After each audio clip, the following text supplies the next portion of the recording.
Buying any used car can be pretty nervy at the best of times. You never know for sure what you're getting. How's the previous owner treated the car? Were there any issues? And what's the real reason they're selling? Well, like a lot of people, you've probably bought and sold a few cars over the years. However, if you're making the switch to electric, then buying your first EV second-hand can be daunting. And today, we're going to go through the ins and outs of buying a used EV, so stay tuned. And remember, if you like this video, hit subscribe so you never miss a show.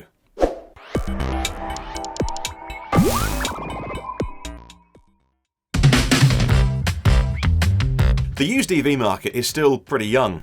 Although the selection of new EVs available in 2021 is impressive and growing rapidly, you can't say the same for the used market. And why is that? Well, there's a few answers. One is that there's those of us that own an EV just aren't selling them. We love them too much. Although the used market hasn't fully developed yet. Only in the last couple of years, EVs are starting to sell in significant numbers. If you go back even 5 years, there were so few options in places like the US, the UK and mainland Europe. Your main choices would have been a Nissan Leaf, a Renault Zoe, and a couple of Teslas. So the used EV market hasn't had a chance to mature. And what do you need in a used EV?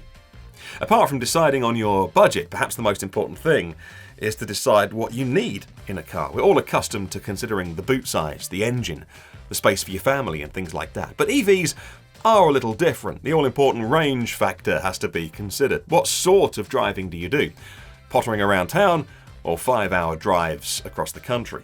And also, how are you going to charge the car? If you have a driveway, well, it's fairly simple to have a home charger installed. I can do that here for about £300 with a grant. It makes it easy to charge your EV because within a few seconds, you've plugged in, you walk away, and you come back and it's fully charged. You can even preheat a lot of EVs on a cold morning, so that you set off with a fully charged battery and it's drawn power from the house for the heating or cooling. If you don't have space for a charger at home, maybe you live in an apartment, then you have to consider where you're going to charge. Can you charge at work? Maybe even by plugging into a domestic socket somewhere. Are there reliable and plentiful rapid chargers in your area? Maybe there's a bank of chargers at your local supermarket. Well, for example, you can buy a Renault Zoe that'll put 100 miles of range into the battery in the hour that it takes to do your weekly shop at the supermarket. Some of those are even free, depending on where you live. When considering buying an EV, it pays to think about your budget in a different way. Now, typically, we just think about the sticker price of a used car, and that's it. Maybe we'll consider diesel versus petrol because one's more efficient, but that's about it. However, used EVs are different. Depreciation rates are going to vary between makes, models, and years, so do your own research on whichever car you're thinking about. Apart from that, you have to think about how maintenance and fuel costs work. When thinking about maintenance, there's huge gains to be made by going EV, especially the older a car is. There's only a handful of moving parts in an EV, so much less to go wrong. There are no spark plugs to replace, catalytic converters, timing belts, exhausts, pistons, and the rest. In most EVs, you can go tens of thousands of miles without ever changing a brake pad, and that's because of regenerative braking. When you slow down, you're putting energy back into the battery and not using your friction brakes. The other big thing to think about is how much you'll save on fuel. The cost of running a petrol car is pretty easy to calculate.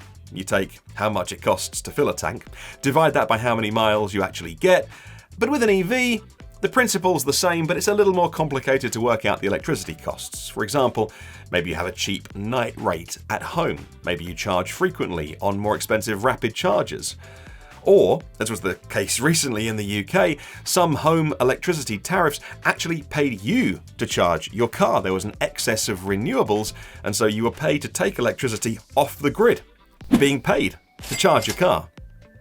And why did I mention that you should think about your budget in a different way? Well, because once you consider the overall cost of running the car, loan repayments, maintenance, fuel, etc., you may get a surprise that the cheaper petrol option is actually more expensive than you think. Well, where can you buy a used EV? You can buy a used electric vehicle in mostly the same places that you would get a piston car. Although the selection may be smaller, you can go on used car websites and find a few. There's websites in the US like myev.com that only talk about used cars with a plug socket. Another example is Tesla. They'll sell you their own cars used direct, and something like that can give you great peace of mind if that's your first foray into the EV world. And obviously, like with any car, take care and get it checked before you buy. It seems obvious to say, but EVs are holding their value at different rates around the world. Here in the UK, we look at somewhere like the US with a bit of jealousy when talking about used car prices because the supply has been tighter here. Maybe the right-hand drive versions weren't as plentiful, so our used values are a little higher. In many cases, you're better off ordering a new one and waiting a few months for it to arrive because the used cars can be just as expensive as the new ones. And how much do used EVs cost? Well, there's the million-dollar question. And they certainly don't cost $1 million.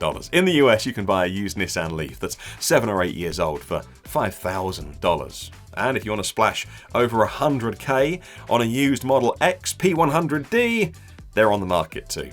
There's a much higher base price that EVs fall to, thankfully. For example, even an old EV with a battery that's suffered some degradation still holds decent value, and that's because it retains a lot of value for commercial energy storage in the future.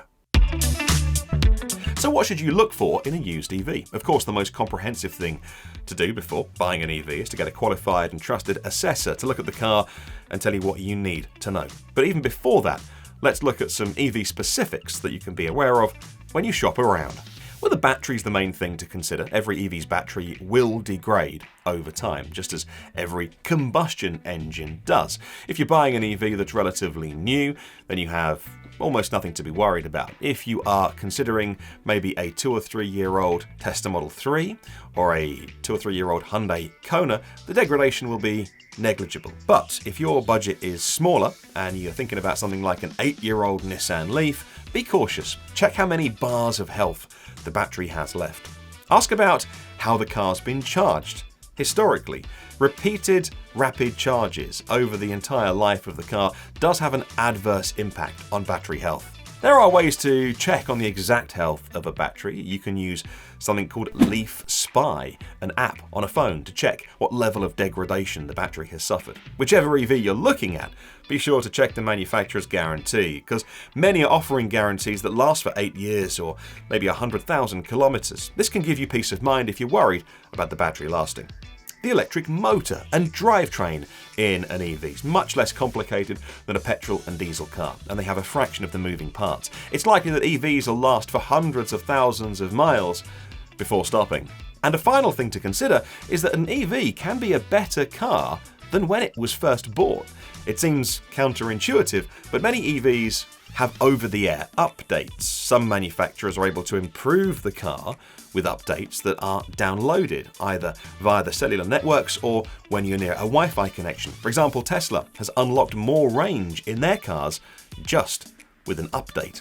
So hopefully you've got some really valuable information and tips today. But do your own research. Talk to other EV drivers. Chat to them if they're plugging in. Talk to family and friends that have one and ask loads of questions. We'd love to hear in the comments section what you think. Have you ever bought a used EV? And if so, what did you buy? Is there anything else that you would consider more important that we left out today? And what's the most important thing to look out for in the region that you live? Hey, thanks for watching. If you like this video, give us a thumbs up so we know to make more like it, and we'll see you on the next one.